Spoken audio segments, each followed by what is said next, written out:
Welcome back, everyone. I'm excited to dive deep into the healing process and how we can dissolve energetic blockages with the power of love and wisdom. By the time we're done, you'll have knowledge that goes beyond most spiritual teachings and a real, tangible understanding of how healing works in your body and energy field. If you're thinking, this doesn't apply to me, trust me, it does. If you're on Earth, you have trauma. We all do, and that's why this is for everyone. So to understand healing, we first need to understand the chakras, the energy centers that exist within us. Picture this: life is constantly moving through you. This energy, which is essentially light and information, passes through your body just like light through a prism. And just as a prism splits the light into different colors, your body splits this energy into different frequencies, each aligning with a chakra.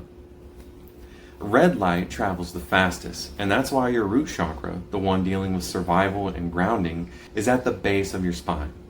As the frequencies slow down, you move up the body all the way to the crown chakra, which deals with higher consciousness and spiritual connection. Think of the chakras as an octave of light, each representing a different experience: survival, love, expression, connection. But here's where it gets interesting. Every experience you have, especially those that challenge or hurt you, leaves an energetic imprint on your body. Imagine yourself as a child building something beautiful. Let's say you're working on a sandcastle. You're fully in the flow, expressing yourself, creating something you love. But then maybe your parents come along, and instead of appreciating your creation, they criticize it. Maybe they say you're wasting your time or that it's messy. In that moment, without realizing it, you internalize their criticism. That memory gets stored in your sacral chakra, the energy center that governs creativity and self-expression.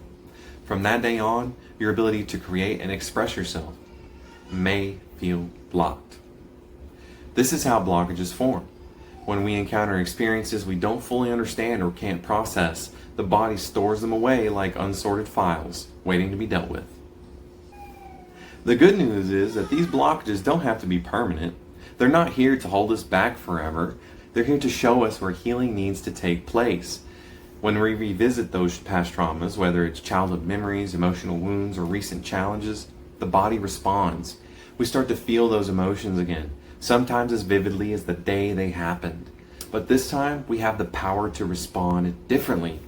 As these feelings emerge and we consciously start to send the frequency of love to ourselves, we are actually creating and sending a frequency of light that harmonizes and energetically completes the experience by grounding it in love and wisdom.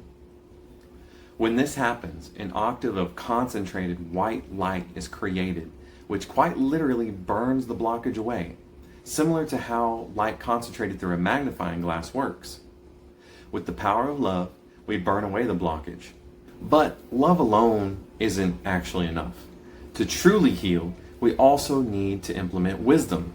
While love dissolves the blockage, wisdom is what ensures that we don't recreate it. Think of wisdom as the framework that holds everything together. It's the voice that says, I understand why this happened. I see the lesson. I no longer need to carry this with me. Without wisdom, we risk falling back into the same patterns, repeating the same wounds. Wisdom is what makes the healing process lasting and powerful. It's not just about clearing energy, it's about learning from the experiences that caused the blockage in the first place. Imagine going back to that moment as a child, standing there looking at your sandcastle, hearing those words of criticism. With the energy of love, you can forgive the hurt you felt. But with wisdom, you realize that those words weren't meant for you. They weren't about you. They were about someone else's limitations. They were a reflection of someone else's inability to appreciate your creativity. In that moment, wisdom reframes the experience. You no longer carry it as a wound, but as a lesson. You're free to express yourself again without fear of judgment, because now you understand that the judgment was never really about you. Wisdom gives you that clarity. It transforms the way you see the world, and it ensures that new blockages don't form in the same way. Wisdom isn't just something you acquire through time, though. It's something you actively cultivate.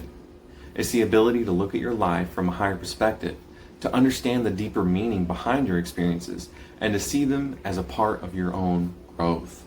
So, what happens when we've cleared these blockages and aligned ourselves with love and wisdom?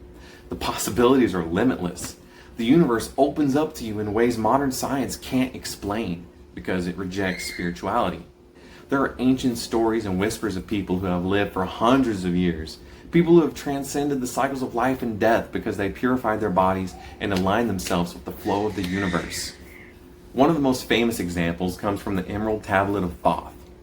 Thoth, an Atlantean priest king, was said to have achieved such alignment that he no longer needed food or water to survive. He stopped aging altogether. He and his masters transcended the cycles of life and death, becoming observers of the creation. They allowed free will to flourish without interference because they had mastered their own. Now, I'm not saying you need to go out and become immortal, but these stories show us the potential that humanity holds. When we unite in healing, when we help each other align with love and wisdom, there's no limit to what we can achieve. The healing process is about more than just releasing old wounds. It's about stepping into a new way of being by using the power of love to burn away blockages and wisdom to stabilize our energy. We create space for true transformation in this way. And when our bodies are pure, when our energy flows freely, the universe responds. I hope this video has sparked something within you, a curiosity to go out and apply these insights to your own life. Healing isn't just possible, it's inevitable when we align with love and wisdom. My name is Tyler Redbeard, and I'll see you in the next video.